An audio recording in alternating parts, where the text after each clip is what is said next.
के ऊपर क्रिया के बारे में बताया गया है। क्रिया की परिभाषा है जिन शब्दों से किसी काम के करने या होने का पता चलता है उन शब्दों को क्रिया कहते हैं। फिर क्रिया के भेद दिए हुए हैं एक साइड में, सकर्मक क्रिया और अकर्मक क्रिया, और एक साइड में उदाहरण है। सकर्मक वो क्रिया होती है जैसे गाय घास खाती है, बालक गेंद खेलता है, इसमें क्रिया का संबंध दिया होता है साथ में, किसी से क्या का उत्तर मिलता है उसमें हमें। अकर्मक क्रिया मोहन पीता है, रेखा नाचती है, इसमें कर्म का संबंधित शब्द नहीं होता। पास पिज्जा का एक टुकड़ा है जिस पर शब्द के बारे में जानकारी दी गई है।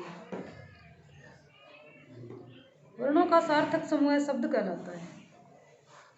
फिर है इसमें शब्द के भेद, उत्पत्ति के आधार पर, रचना के आधार पर, प्रयोग के आधार पर और अर्थ के आधार पर। फिर इसमें उत्पत्ति के आधार पर शब्द के प्रकार बताए गए हैं अलग अलग। फिर पहला है तत्सम शब्द, जैसे ग्राम है, चंद्र है। तद्भव शब्द है, जैसे गांव है, चांद है। फिर देशज शब्द, थैला, पेट। फिर है विदेशी शब्द, जैसे मोबाइल है, स्कूल है, ये अंग्रेजी के शब्द हैं, विदेशी शब्द हैं। फिर संकर शब्द हैं, जैसे रेलगाड़ी है, लाठी चार्ज है, ये संकर शब्द है। क्या है ये? संज्ञा का है संज्ञा का क्या है ये? पिज्जा का एक टुकड़ा है, इसको इसके माध्यम से कैसे समझाओगे? इसका मैं संज्ञा के प्रकार, संज्ञा के भेद और संज्ञा की परिभाषा वगैरह लिखा हुआ है। हाँ, तो तेज आवाज में बोल के बता दो क्या क्या है इसमें, क्या परिभाषा क्या दे? परिभाषा है इसमें किसी प्राणी, वस्तु, स्थान, भाव या अवस्था के नाम को संज्ञा कहते हैं। और इनकी संज्ञा के भेद से व्यक्तिवाचक, जातिवाचक, भाववाचक। व्यक्तिवाचक जैसे चाचा नेहरू, फल, बकरी। जातिवाचक जैसे लड़की, पक्षी, बाघ। भाववाचक सुख, साहस, बुढ़ापा। बहुत बढ़िया, बहुत सुंदर सर ने बताया। हाँ सर, आपने क्या ये एक्टिविटी कर रहे हो? ये सर आजकल का सबसे ज़्यादा फेमस है अपने पिज़्ज़ा। हाँ, उसके टुकड़े के रूप में है ये बनाया हमने। इसके ऊपर काल है, उसको समझाया गया है। कैसे समझाया गया है? इसमें सबसे पहले काल के भेद बताए गए हैं कि भूतकाल, वर्तमान काल और भविष्यकाल 3 प्रकार का होता है। हाँ, ठीक है ना। इधर परिभाषा भी है कि काम होने के समय की जो सूचना देने वाले जो शब्द होते हैं उनको अपन काल कहते हैं। इसकी परिभाषा हो गई, ठीक है ना।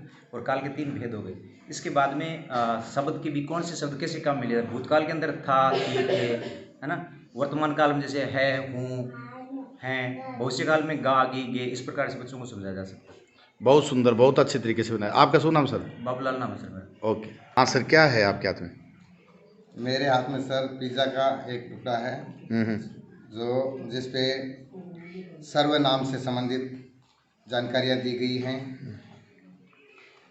सर्वनाम जिन शब्दों का प्रयोग संज्ञा शब्दों के स्थान पर किया जाता है उन्हें सर्वनाम कहते हैं। जैसे वह है, यह है, मैं, तुम, आप, कुछ, किसी, जो, सो, इसे, उसे इत्यादि। संज्ञा के सर्वनाम के प्रकार। सर्वनाम के प्रकार 6 प्रकार के सर्वनाम होते हैं। पुरुषवाचक सर्वनाम, निश्चयवाचक सर्वनाम, अनिश्चयवाचक सर्वनाम, संबंधवाचक सर्वनाम, प्रश्नवाचक सर्वनाम, निजवाचक सर्वनाम। पुरुषवाचक सर्वनाम जैसे मैं, तुम, वह है। निश्चयवाचक सर्वनाम वह है, पिताजी की कार है। अनिश्चयवाचक सर्वनाम दरवाजे पर कोई खड़ा है। संबंधवाचक सर्वनाम जिसने नीली साड़ी पहनी है। प्रश्नवाचक सर्वनाम तुम क्या पढ़ रहे हो। निजवाचक सर्वनाम मैं बोतल में पानी खुद भरूंगी। इस प्रकार सर्वनाम के बारे में इस पिज़्ज़ा के प्रकार के कागज़ के टुकड़े पर सर्वनाम की अच्छी जानकारियाँ दी गई हैं। बच्चे बहुत है आपके हाथ में, क्या कर रहे हो आप? पिरामिड है। पिरामिड है। पिरामिड में क्या दे रखा है और इसके माध्यम से किस तरीके से अधिगम हो सकता है? इसमें कुछ शब्द दिए हुए हैं, उसके बारे में नीचे बताया गया है। जैसे आम, आम, पीला आम, मीठा और रसीला आम, फलों का राजा कहलाता आम, हम सब की पहली पसंद आम। बहुत सुंदर, बहुत बढ़िया। और क्या देखा है? दूसरा है दिल्ली। दिल्ली।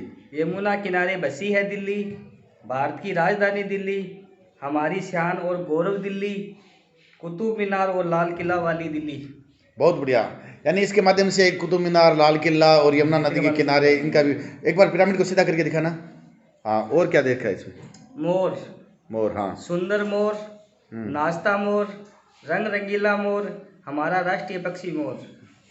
बहुत सुंदर। और क्या है? किताब, हाँ, मेरी किताब, हाँ। मेरी रंग बिरंगी किताब, ज्ञान का खजाना किताब, हमारी प्यारी दोस्त किताब। बहुत बढ़िया, बहुत सुंदर। सर यही है।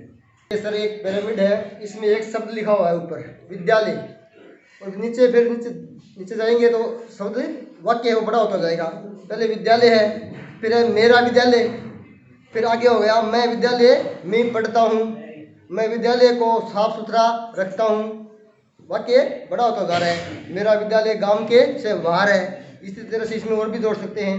दूसरा है होली, अपने जो त्यौहार है, शब्द तो एक ही है होली, तो उसको उस होली शब्द को बड़े वाक्य में नीचे दिया गया है। रंगीली होली, हमारा त्यौहार होली, गुलाब पिचकारी वाली होली, मुझे होली खेलना पसंद है।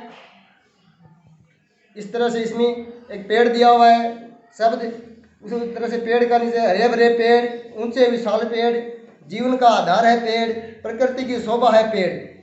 एक दिया इसमें शब्द फूल, तो उस फूल शब्द के नीचे वाक्य दिए हैं। सुंदर फूल, रंग बिरंगे फूल, सुंदर महकते फूल, फूल पर भोरा मंडरा रहा है।